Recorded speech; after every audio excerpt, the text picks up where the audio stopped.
Salve Maria, é um estudo católico aqui, né? Sou servo missionário Roberto. A palavra de Deus foi transmitida oral, depois por escrito. Por isso que a tradição é muito importante. Se você desprezar a tradição, você não vai entender, ficar só com a escritura. Como você vai entender a escritura? Como foi pregada, como foi anunciada através da tradição pelos apóstolos. Primeiro foi os apóstolos proclamou, pregou, depois escreveram. É simples, ó. Você pega em Catecismo 76. A transmissão do Evangelho segundo a ordem do Senhor fez de duas maneiras. Oral, primeiro os apóstolos pregaram, edificaram a igreja, depois escreveram. Primeiro vem Atos dos Apóstolos 2, tem todo um contexto. Desce o Espírito Santo. Quando eles não tinham o Espírito Santo, eles não pregavam, ficavam ali reunidos. Espera do Pará, como Cristo ordenou, Atos dos Apóstolos 1, em diante ali. Quando vem o Espírito Santo, um só Espírito Santo, um só batismo, uma só fé, uma só revelação, um só evangelho. Eles começam a pregar oralmente, transmitir que foi ensinado por Cristo, por ação do Espírito Santo. João 16, 13.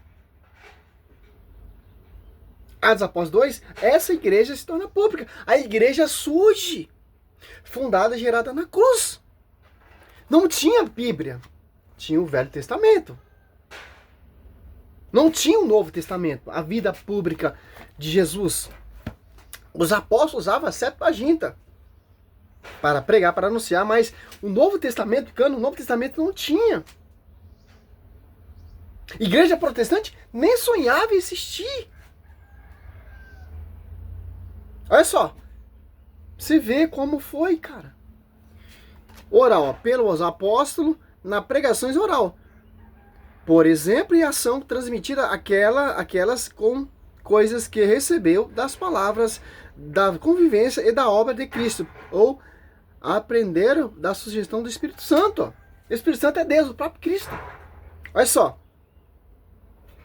Agora, por escrito, a pregação transmitida pelos apóstolos que aprenderam com a convivência com Jesus Cristo. Como também por aqueles apóstolos e varões apostólicos que, sob a inspiração do mesmo Espírito Santo, puseram-se por escrito a mensagem da salvação. Olha só. Agora vamos aqui. Atos 1. Desde o primeiro dia até o dia em que, depois de ter dado pelo Espírito Santo sua instrução, os apóstolos que ele escolheu foram arrebatados. Ó. Atos após 2, desce o Espírito Santo. Quem está pregando oralmente ali? Atos apóstolos 2,14? Pedro. Não tinha nada escrito. Está lembrando a profecia de Joel. Velho Testamento. Se concretizou que o Velho Testamento são prefigurações até a idade de Cristo. Olha só que interessante, como a igreja ela é rica, pô. Pedro, então, pondo-se de pé com a companhia dos 11, com a voz forte, disse: Homem da Judéia, vós todos habitais em Jerusalém, sejai-vos conhecido, prestai atenção às minhas palavras. Pedro está cheio do quê? Atos Apóstolos 4:8, do Espírito Santo. Quem está pregando ali? Você pega João 16:13. Ó. Quando vier o Paráclito, o Espírito da verdade, ele vos ensinará toda a verdade, porque não falará por si mesmo, mas dirá o que ouviu e vos anunciar as coisas que virão. Olha só. Eles aprenderam com a convivência, vendo os milagres e prodígios, só você meditar os 4 evangelhos, e por ação, unção do Espírito Santo. Pedro colocou de pé no meio dos 11 e começou a proclamar oral, ó, oralmente, pelos apóstolos, que na pregação oral. Por exemplo, a ação transmitida aquelas coisas que receberam da palavra, da convivência da obra de Cristo. Aprenderam da sugestão do Espírito Santo. Então, quem nega essa verdade, quem despreza, olha só, está desprezando o Espírito Santo. Olha só. Porque em João 6,42, foi instruído por Cristo. Instruiu os apóstolos. Quem está instruindo agora os apóstolos aqui é o Espírito Santo. Agora, Cristo ele já fez a missão dele, fundou a igreja. Agora é a missão do Espírito Santo anunciar, proclamar, usar os apóstolos que Cristo escolheu para proclamar a mensagem que Cristo ensinou. Por isso que Efésios 3 é divina diversidade, por isso será conhecido pela igreja. E mais para frente ali, por escrita. Como os evangelhos são agiógrafos. O livro de Eusébio de Cesareia, patrística lá do primeiro século até o século VIII, fala, Pedro pregando ali em Roma, evangelista São Marcos, ia escrevendo a pregação oral de São Pedro.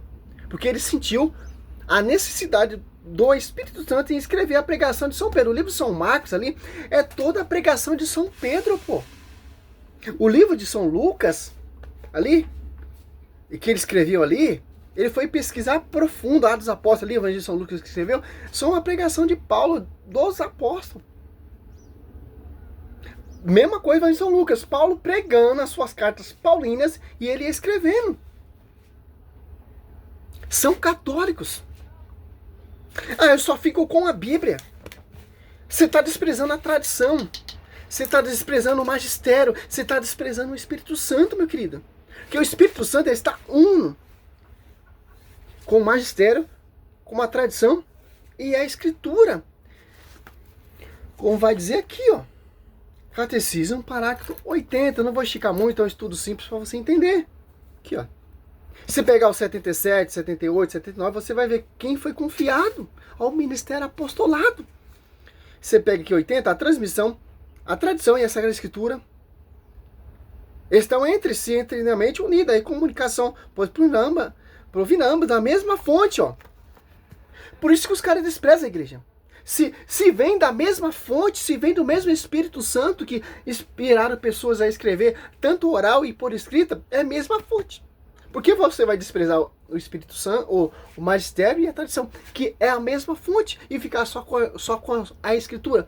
Está desprezando o magistério, que é a fonte, e a tradição, que vem do Espírito Santo. Então você está declinindo, rejeitando o Espírito Santo. Por isso que fora da igreja católica não há salvação.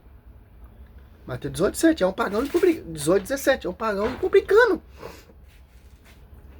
O mesmo Espírito Santo que desceu ali dos apóstolos, que fizeram os apóstolos pregar oral, é o mesmo Espírito Santo que inspiraram pessoas para escrever a pregação dos apóstolos, com a convivência de Cristo, com Cristo. Não foi uma igrejinha protestante. A verdade não foi confiada a Martinho Lutero, a esses doutores, não, ao magistério. Se você nega essa verdade, nós somos guiados pelo magistério até a consumação. Mateus 28:20, Cristo fala: não deixarei órfão. Aqui, Provindo ambos da mesma fonte divina, foram, de certo modo, um só todo, tende para o mesmo fim, tanto uma como a outra, torna-se presente e fecundo na igreja. O mistério de Cristo, que prometeu permanecer com os seus todos os dias até o fim do tempo. Mateus 28:20. Então, meu irmão, encerra. Quando vi um protestantinho com a bibinha aqui, a paz do Senhor, irmão. Irmão, glória a Deus, lindas palavras. Glória a Deus, mas eu sou guiado pelo magistério, tá? Fica com a sua fé. Você é o quê? Você é assembleano? Amém, glória a Deus sobre a sua vida, mas eu fico com o magistério. Que foi confiado ao magistério. Foi confiado ao fundamento dos apóstolos e os seus sucessores, que são os bispos. Comunhão com o bispo de Roma, o nosso pastor universal. Para finalizar 77, Para que o evangelho sempre conservasse inalterado, vivo na igreja, os apóstolos deixaram como sucessor os bispos. Olha a responsabilidade, bispos. Bispos. Não estou citando esses bispinhos fundo de quintal, não. Bispo que segue o fundamento dos apóstolos. Como o bispo lá, Dom José Falcão. Estou aprendendo muito com esse cara. Aos apóstolos deixaram como sucessor os bispos, a ele transmitido ao seu próprio encargo de magistério, com enfim, efeito a pregação apostólica presta de modo essencial nos livros inspirados, que se deve se considerar por sucessão, contida até a consumação dos tempos. Fecha. Sou missionário Servo Roberto. É simples, ó. 77, parágrafo 80. 76. Para a gente entender um pouco que os protestantes odeiam. Eu só acredito na Bíblia. Eu bate na praça, eu creio na Bíblia. Mas você vai lá, a Bíblia mostra o magistério, a Bíblia mostra a tradição, a Bíblia mostra que desceu só o Espírito Santo, a Bíblia mostra que Cristo na cruz fundou uma só igreja. Então, meu irmão, a Bíblia mostra a tradição, a Bíblia mostra um pastor, um só batismo, uma só fé, Efésios 4, 5 e por aí vai. Então não tem o que questionar, meu irmão. Salve Maria. Sou missionário Servo Roberto.